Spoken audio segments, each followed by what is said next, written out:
Breaking news to tell you about tonight. The Supercommittee, 12 members of Congress responsible for coming up with a plan to cut America's debt by $1.2 trillion, has quit in defeat. The market saw it coming, dropping all around the world today, the Dow by almost 250 points. This loss of confidence on Wall Street fueled by more gridlock in Washington. After the committee gave up, President Obama came to the White House briefing room to lay the blame on Republicans. There are still too many Republicans in Congress who have refused to listen to the voices of reason and compromise that are coming from outside of Washington.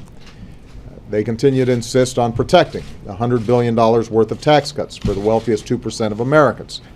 Many of you felt there was plenty of blame to go around, and with Congress already facing all-time low approval ratings, you let them have it, telling Washington exactly how you feel about the Supercommittee's super failure.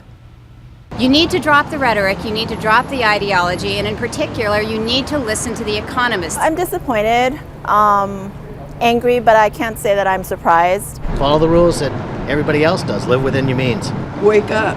You work for us. You don't work for yourselves. And currently you are working only for yourself.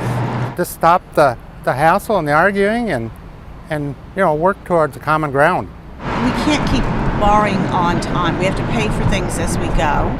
Just some of what you had to say. Now let me bring in ABC's John Carl with more on the impact of this failure.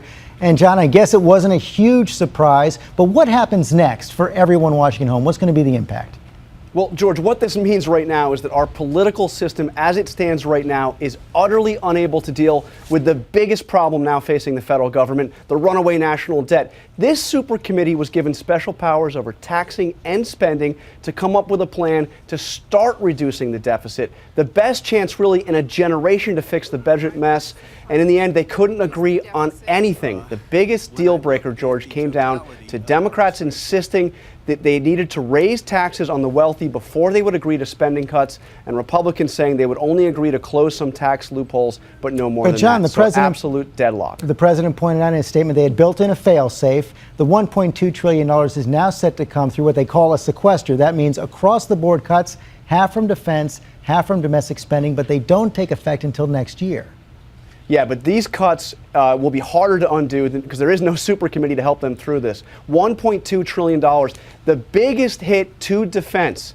The Pentagon Defense Secretary Leon Panetta will be such deep cuts that it will force him to cut weapons systems, personnel, turning, he said, the U.S. military into a paper tiger, giving us the smallest U.S. ground forces that we've seen since before World War II. So these are real cuts that Congress would have to come to an agreement to do without the help of a supercommittee. And the president did say that he would veto any attempt to undo these cuts. Okay, John Carl, thanks very much.